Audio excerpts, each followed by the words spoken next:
a look at the tail of the tape. It tells you what you know probably already about the big reach advantage, the height advantage for Thomas Hearns, and that's a key element in this fight. But for Marvin Hagler, he expects to get inside against Hearns, and if he doesn't do that, could have a long night. Can he possibly win if he doesn't get inside? Well, he could if he catches Hearns on the end of one of his punches, perhaps a left hook. I think that's where him switching righty becomes a key factor. From the outside, I think he's much more effective as a righty. The common opponents, an indication there that Hearns, perhaps with more power, but Marcus Geraldo was not the fighter he was against Hearns that he was against Hagler, and that knockout of Duran. So you can look on and on. The number of punches, these are two fighters who will throw a lot of punches tonight. You see Marvin Hagler throws a lot. He's got a good jab, good combination puncher. The same is true of Thomas Hearns. Look at the number of punches he throws. A lot of left jabs snaking out there.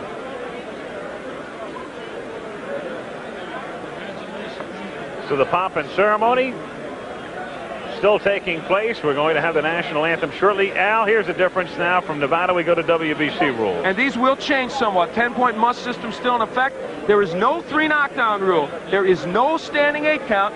You saved by the bell only in the last round. Again, the 3 judges will score the fight. International judges, the referee, or the ring doctor can stop the fight. Right now, let's go to the ring and Chuck Hall. Ladies and gentlemen, I would direct your attention to the lighted tower, the Fantasy Tower at Caesar's Palace, just to the northeast of us, and you will see unfurled the largest American flag in the world. The flag was created by Mr. Ski Dembski. And now it gives me a great deal of pleasure to introduce a very talented young man as I ask you to rise, please, as our national anthem will be presented by Doc Severinsen.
Ladies and gentlemen, the color guard from the Marine Corps Reserve here in Las Vegas. Gentlemen, thank you very much.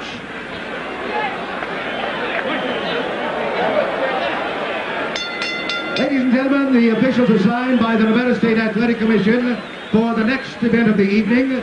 The judges are Dick Young of Los Angeles, California, Herb Santos of Reno, Nevada, and Harry Gibbs of England. The timekeeper is Charlie Roth. Counting at the knockdowns, Jane Broadfoot. The attending physicians at ringside, Doctors Donald Romeo, Flip Omansky, and Charles Filippini. Your referee for the next event of the evening is Mr. Richard Steele. This is the main event of the night. 12 rounds of boxing for the undisputed middleweight championship of the world. Introducing, in the red corner, the challenger, the WBC Super Welterweight Champion, fighting out of Detroit, Michigan, weighing 159 3/4 pounds. His professional record consists of 40 wins, 1 defeat, with 34 KOs. Ladies and gentlemen, here is Thomas the Hitman Hearns.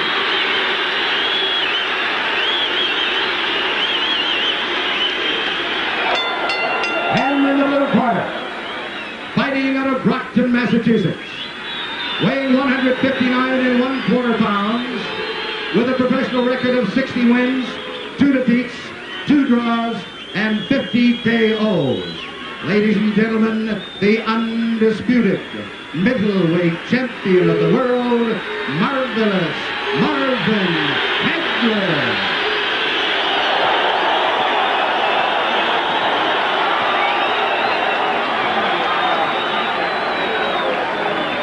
Pat, good eight. Let's go.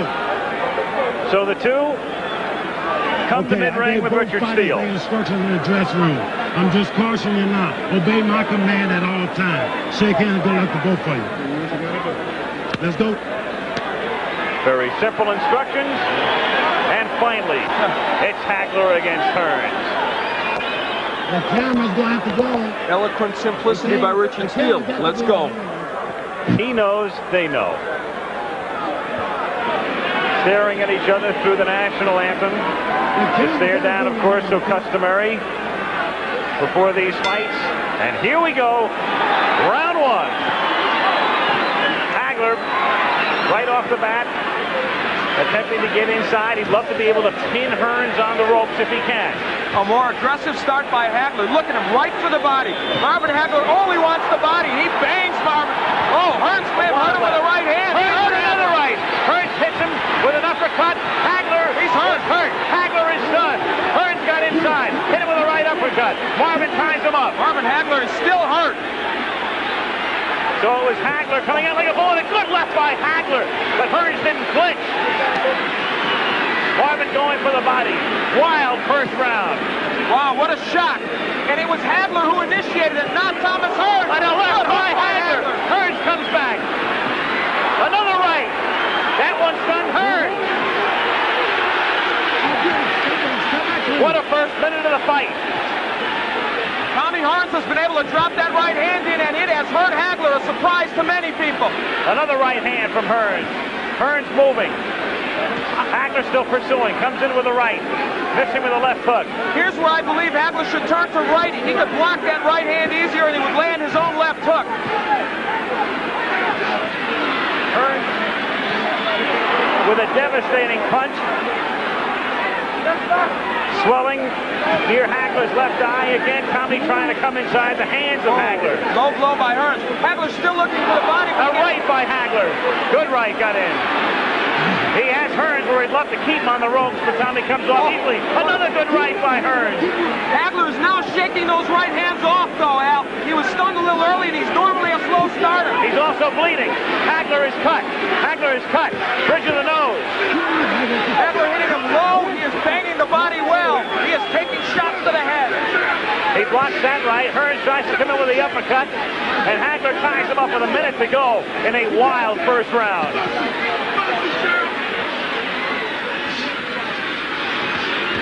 Marvin with a good left hand. There's blood all over Marvin Hagler's face.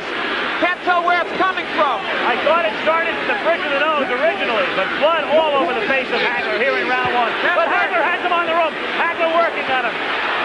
Hagler relentless, but Hearns trying to box his way out. Half a minute to go in round one. How far can this one go? That's very far in his face. This is where Hagler wants it, but Hearns counter-punching off those ropes fairly effectively. Tremendous first round. Hagler hitting into the ropes, working on it, but Hearns uppercutting again. Hagler bloody. A tremendous, sensational first round, and Hearns gets hurt. Hearns got stunned. Hagler was stunned early in the round. Great first round. Wow. Incredible. Perhaps one of the best in middleweight history.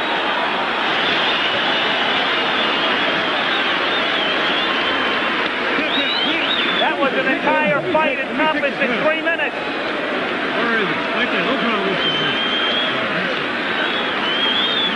Don't worry about the gun. Close your eyes. Close your eyes.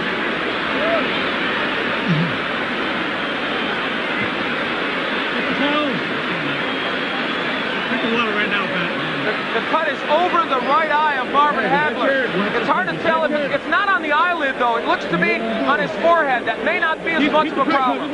As we look at it, that was where it came, I believe, for that uppercut from Tommy Hearns.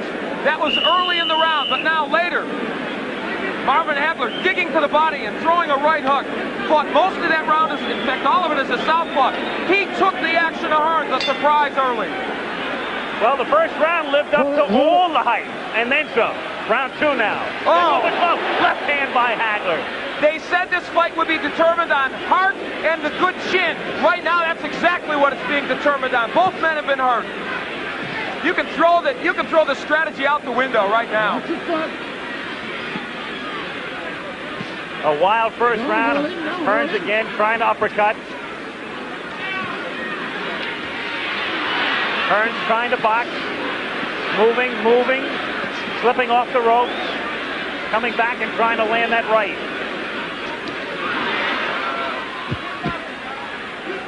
They are yelling, keep boxing, Tommy, from his corner, and that looks like what he's going to try and do in this fight.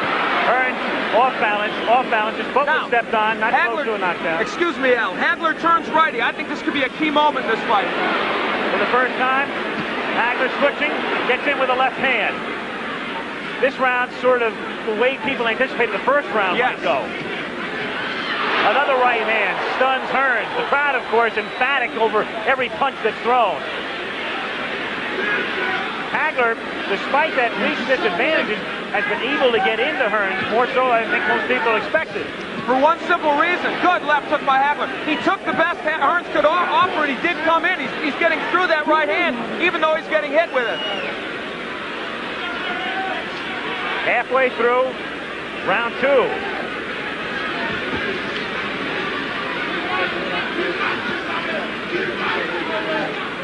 Hagler has fought most of this round as a righty. Now he switches southpaw and lands. Not as effective as a righty as I thought, but now as a southpaw, the jab lands well. That right jab. Hagler coming in with a left.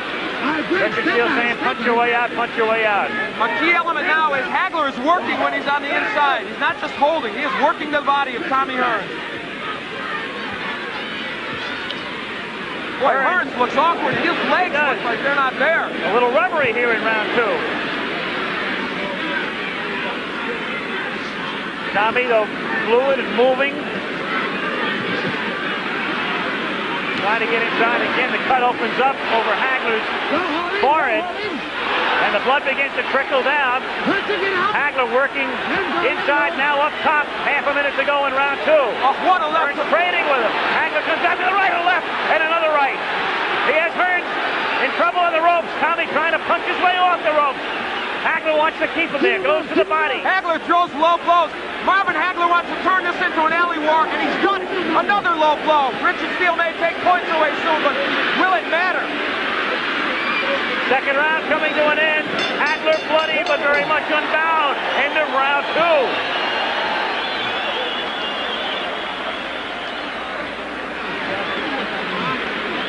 Keep your hands up. Look, when you finish up with the shot, move on to one side or the other, okay? You're not boxing to being out here. Try to work on letting him miss with the left and going over here and then coming back with the right. Okay? You got to put up there. Let's box him. Stay away and box him. Let's box him. Let's get your second man to relax like nothing that do with Colin Jones. Let's think carefully. Let's box him. When you get through with your shot, move off to one side or the other. You'll get hit on tail end punches. You understand? You can hear Manny Stewart talking to Hearns. They work on the cut of Hagler. And the Petronelli's good cut men. Goody and Pat have done an excellent job on the cuts of Hagler. What a shock that that man initiated this war right from the beginning. And you know what? I thought he would do well as a righty. He has done better as a southpaw, and he may stay at that. Again, Stewart telling Hearns to box. As you say, though, Hagler turning it into a street fight. Well, he turns righty. He wants it to be a street fight. Listen, Marvin Hagler has been rough inside. He's thrown some low blows. He has thrown some elbows. Don't push. But you know what? Now the right is getting there, but it's not hurting Hagler. We've got our answer, I think, to some extent. Tommy has been hard-pressed to hurt him with that right. Stunned him early, but not in the last round or 2. Very early. Had him stunned, has him cut. But it was Hagler doing the damage in round 2. And now, just as we thought might happen, Tommy Hearns was hurt early, so he is boxing. Now, he has good boxing skills. He did this against Sugar Ray. Can Hagler get to him in this posture? Some people thought, as he again becomes off balance, some thought that if Hearns stayed outside and stayed on his bicycle, it would become a dull fight with Marvin chasing him. but Marvin has been able to corner him, and when Marvin gets him in the corner, he is roughhousing him well. Again, Hagler is all bloodied. Time is called by Richard Steele to send Hagler over to the ring doctor. He's calling the ring doctor in. Of course, the last thing in the world Hagler wants is the fight to be stopped. The doctor looks at it. Back comes Hagler with a wild left hand. It has to be impeding his vision with the right eye. You never know it goes. Tremendous right. Hearns appears rubbery. He appeared that way in the second round. You know, Richard Steele is breaking these fighters very quickly. That's uncharacteristic of him. It's hurting Hagler because he wants to work inside. Hearns is smiling, but he's taking shots. Another right hand. Hearns turns his back, takes another right. Hearns in deep trouble again. Hearns is down. Hearns is down in the third round and on his back. And he's not going to beat the count. I don't believe. Tommy Hearns tries to get up, and They've got to stop this fight. Does he get up? He just doesn't know. He can't continue. It's Hagler, full of blood. Blood, no doubt, impeding his vision, stopping him in the third round after Hearns almost ended it.